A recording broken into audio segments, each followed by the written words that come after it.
So my name is Dan Jasper Ardelvo and this is the internship updates as of March 2026.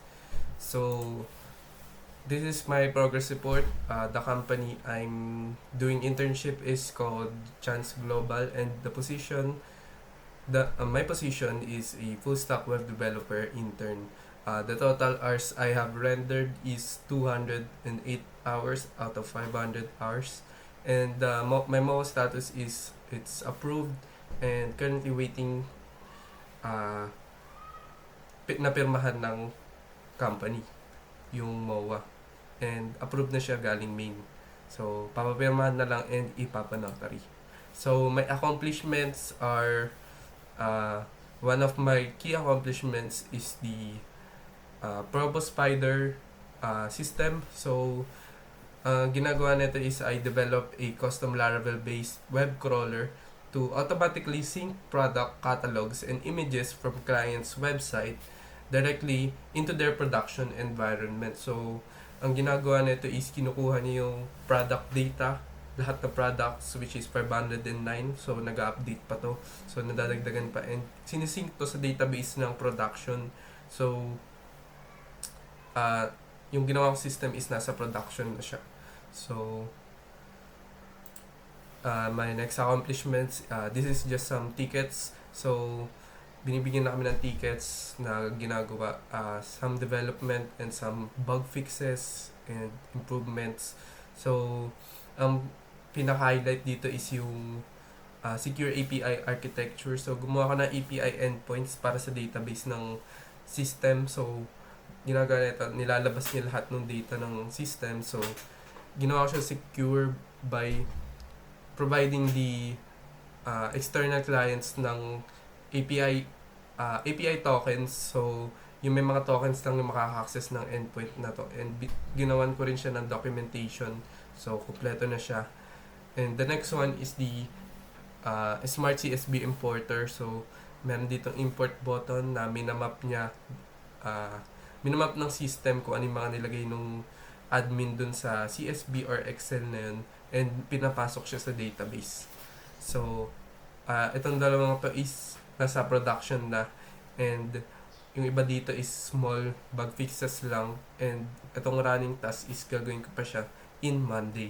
So, the next one is the topics learned. So, during the first phase of this internship is pinag-aral muna kami ng mga tech stack na gamit nila doon tulad ng Vue.js, React.js, Laravel Backpack, and Laravel and Inertia. So, this is the highlight of my topics learned is tinanong ako na supervisor ko, how will you display an image in a website? So, the lesson I have learned here is that professional development is about the small details.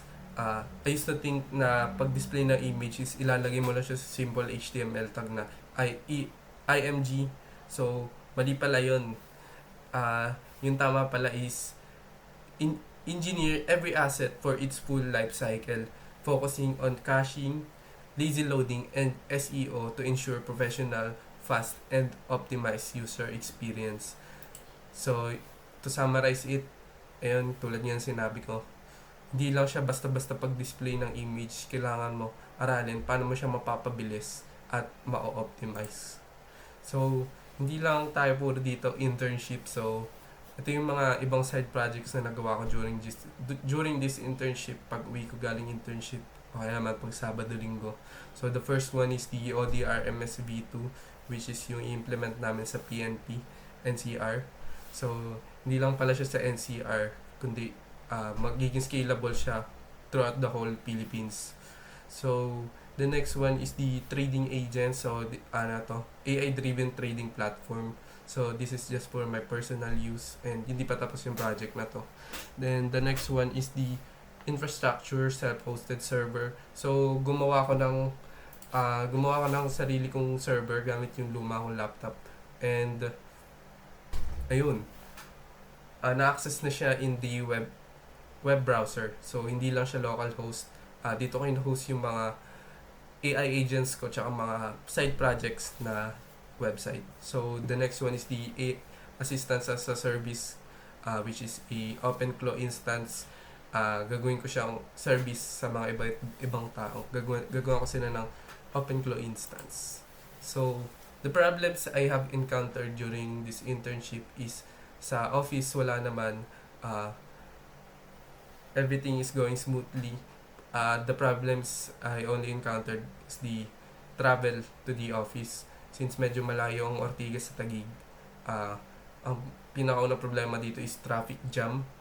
And the next one is the rising gas prices. Since nakamotor ako and medyo mahal nga yung gas. So, medyo mahal ang nagagastos natin daily. So, that is all. Thank you for listening to my internship updates.